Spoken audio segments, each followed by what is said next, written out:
much. Let's bring in Kathleen Sgamma, Western Energy Alliance President. Kathleen, good morning. It is great to see you today, especially to break down this letter that the president said energy companies yesterday, where he scolded them.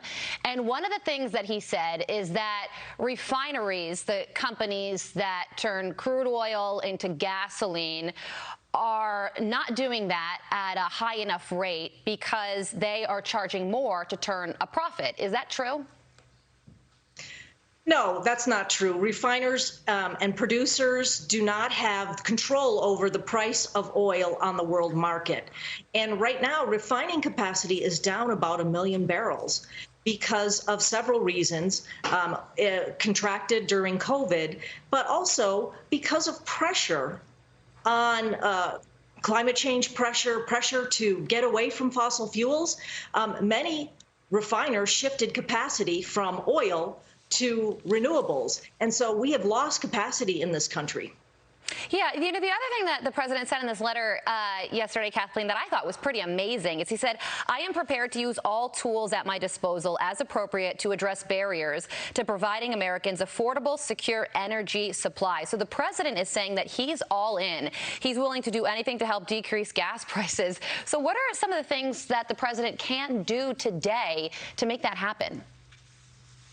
Well, you know, we can keep hearing that he's working like the devil to bring down energy prices, and that is anything but the truth. This administration continues to put in place roadblocks to American energy production. They will not back down on climate change and other regulation that is meant to suppress American oil and natural gas development. So when the president is now desperate because he's concerned that the public is getting it, they're blaming him for all of the things he's done since shutting down Keystone, to stopping leasing and all kinds of things that he's done to make it more difficult to produce American energy. And then now he's feeling the heat from voters and trying to blame it on us.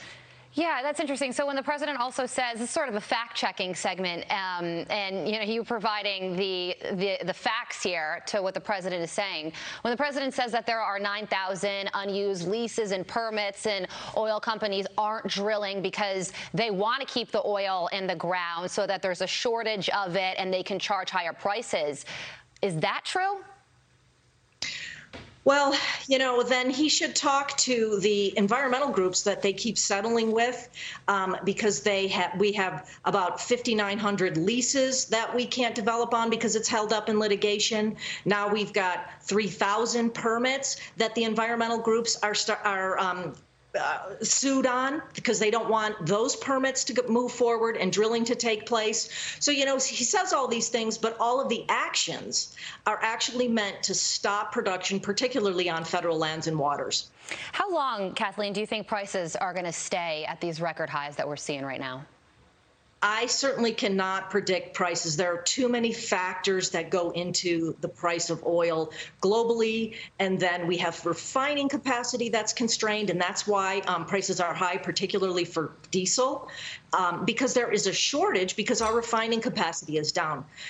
So there are the supply chain issues that are affecting producers and refiners.